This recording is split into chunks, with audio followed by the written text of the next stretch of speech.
Hey there, everybody. Welcome to our afternoon dose of Big Brother 22 All-Stars live feed spoilers. We have a lot of ground to cover here.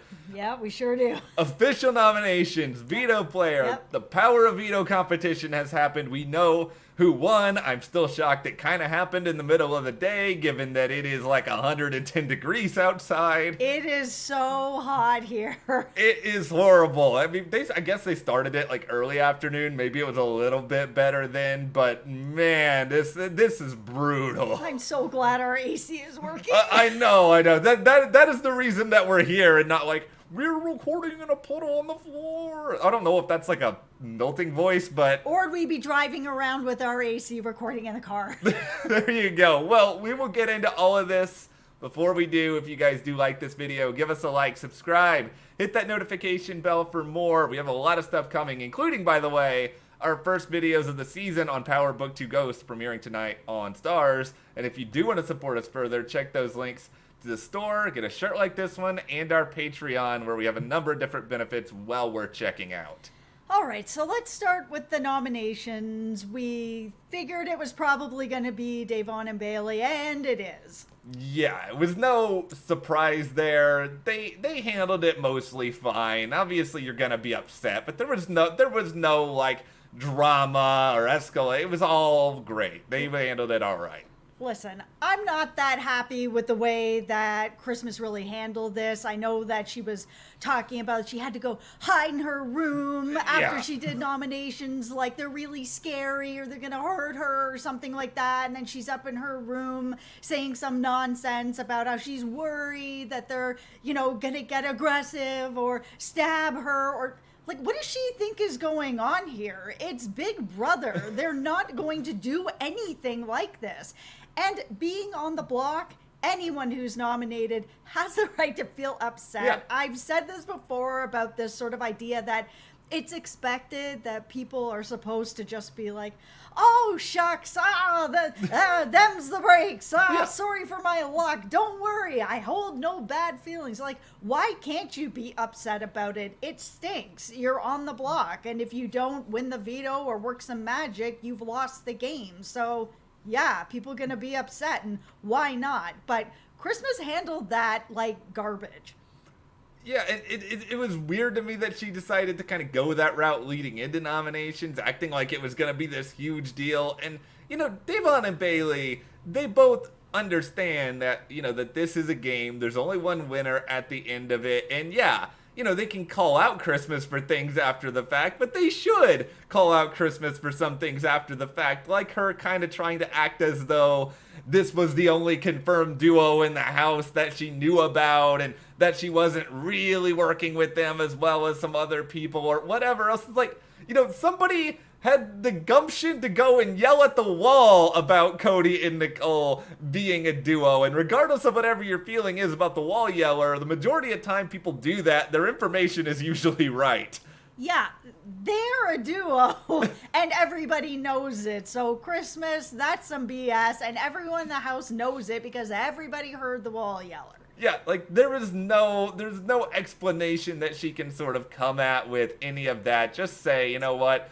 I don't think I'm working with you two. Just have that be it. At Christmas, we've already said, she's done a reasonably good job strategically in terms of like getting numbers and making sure she stays with this alliance or whatever else. But when Christmas is put in positions where she has to sort of utilize her social game, that part of her is not great because I feel like she can get a little condescending and that she does talk about herself a lot and listening isn't always her forte.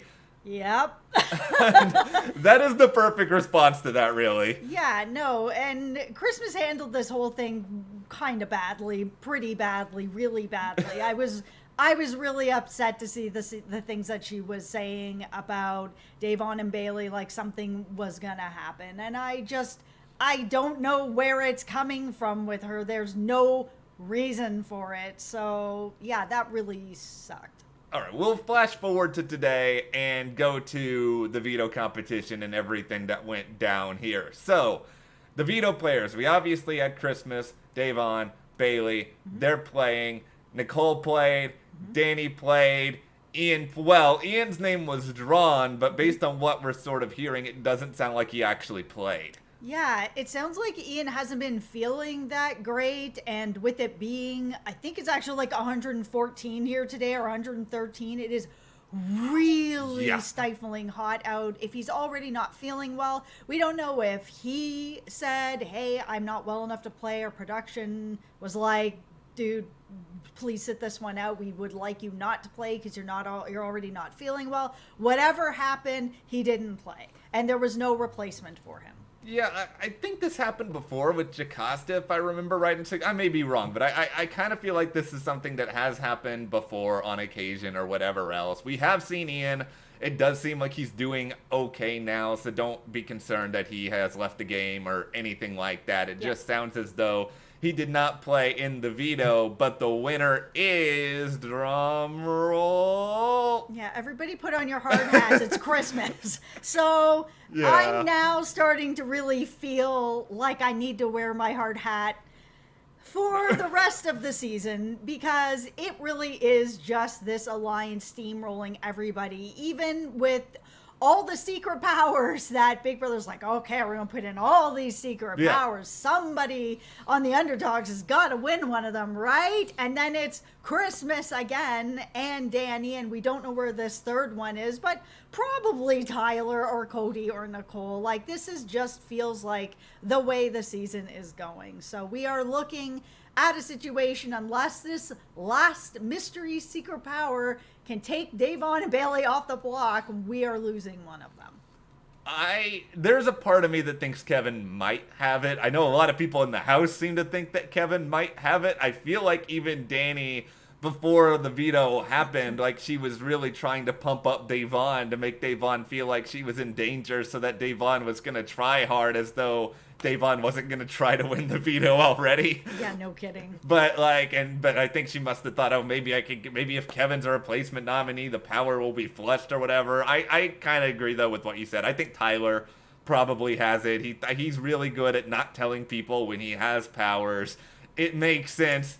That is Big Brother 22. Yeah, and Kevin is really close to Davon. That's his ride or die right now. So I think he probably would have shared it with her, especially if it was something that could help her and then would still be okay for him. Like, he needs her to stay in the game. Yeah, I'll be happy if I'm wrong and it is Kevin or it is someone we're not thinking about. But the real thing that's frustrating is that, you know, maybe this is something that can change the veto ceremony. It would be hilarious to me if Davon had it, because the amount of just kissing up the Christmas that Davon has done, like even in the past half hour since the veto was over, talking about how she's not upset with Christmas, how they can sort of get through this and work together and have the women in the house unite. The same thing that everybody has to do. Yeah, like she's already, like, it would just be great if she just knew in the back of her head this whole time, just you wait, Christmas, I'm gonna give you the nightmare before Christmas here. Yep. Just make it, I just don't think that's probably gonna happen. No, I feel like if either Davon or Bayleigh had it, they would have shared it with each other. They are a duo. I think of somebody that we all want to see have it happen, especially with Davon. She has been talking to us on the feeds and stuff like that. I don't know, man. I just don't have a good feeling about it. Let's talk prizes and punishments, Yes. because everyone loves that Nicole has to wear another costume. Yeah. I don't really know if I'm that excited, but no, it sounds like some sort of slot unitard. Maybe it's slop relay. I think that'll probably happen a little bit later on. I haven't seen it yet. Yeah, and it sounds like DANI got a slot pass. Davon got some money, which is good. So if for some reason she does leave now or on Thursday or whatever, she's got $5,000. Yeah, that's not bad. But just if Nicole gets some really sort of complicated costume and she doesn't wear it all the week, you know how badly Janelle is going to be dragging her on social media for that. But the thing is, Janelle didn't wear hers either. So, I mean, she kind of set the precedent in the house that if Janelle doesn't have to wear hers all the time, nobody really has to wear it all the time. But I hope that Nicole will wear it all the time. I love Janelle, but I would have liked to have seen her wear it all the time. It's part of the fun of the game. It is, and she looks so cute in it, so just put it on. I feel like, I think Nicole at one point, I think she was like a traffic cone or something, and I think she's also done like the sausage, or she had to carry the sausage. Why does Nicole always get the costumes? Yeah, I know. It just feels like it's like a once a season thing. Yeah. But, okay, well, let's sort of talk about where things kind of stand now, because I'll be honest, if it's Davon versus Bayleigh, I think Bayleigh is probably the target right now, but I'm not 100% about this at all. No, I'm not either. And I know that she was sort of talking a little bit about, she was saying, is it just time for her to go home? She doesn't want to be in jury. And I think she was talking to Kevin, who was kind of like, well, what would Swaggy think? And she's like, Swaggy would want me to come home. And then he said on Twitter, it's like, absolutely come home to me, please. But I don't think she's out yet. I think it really could go either way, because it does kind of feel like the guys might want to keep Davon around. Maybe they might want to keep Bayleigh around. I know that Tyler and Bayleigh are pretty close. So if he's able to keep Bayleigh in there as another number for him, Tyler's in a bit of trouble right now with everything that happened. Keeping Bayleigh around is not a bad choice.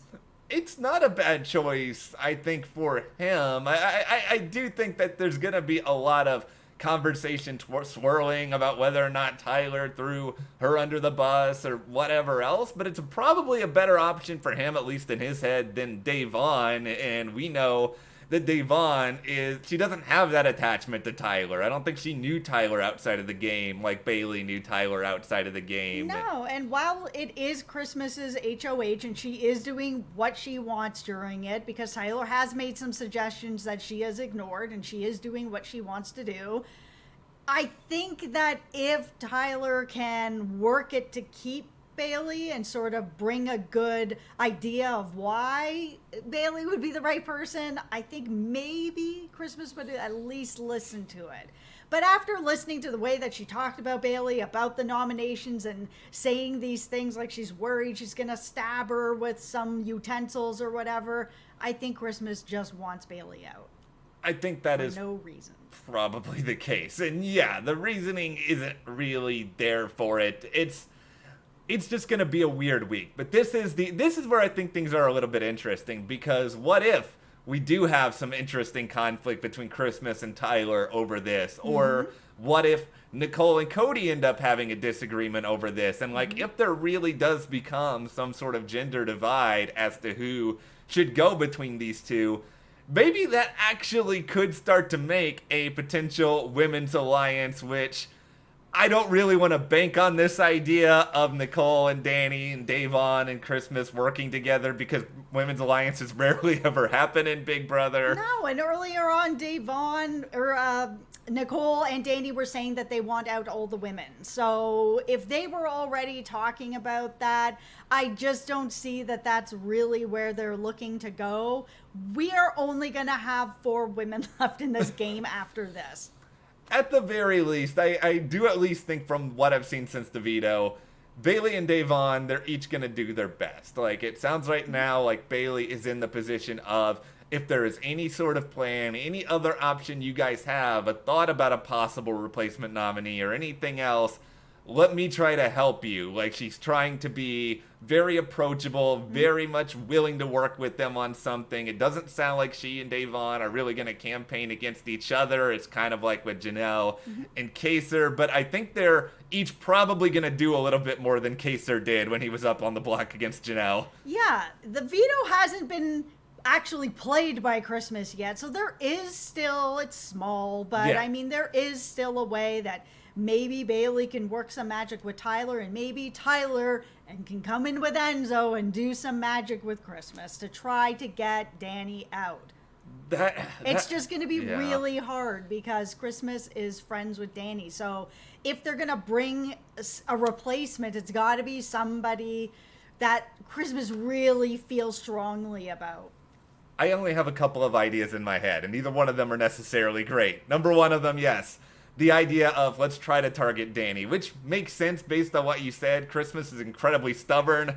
I don't know if she'll listen, but... And she's friends with her. Yeah. Now, option number 2 She has built up a little bit of a relationship with Kevin, but what if you're Davon or Bayleigh, so you make You're kicking out your winner's pick? I'm just talking about for their perspective. My ego, I will swallow my pride if it means drama, but if one of them, because it's like Kevin's famous for breaking up a big lie. Let's say Davon makes up a big lie that she overheard Kevin talking to the cameras, talking about his power, and then she gets Kevin up there to try to see if that power will get played. Maybe that could happen. Maybe. The only other thing I can think of, and I don't like this option either, boy. is to bring up Ian as a possibility just because he is a really big threat in this game. He is a winner. He has beat Dan. He is so good at this game. We'll see exactly where things go, but for now, what do you guys think about the veto, the winner? What could happen from here? Share in the comments, and if you do like this discussion, give us a like, subscribe, support us further, check those links to the store, our Patreon, and we'll see you here next time.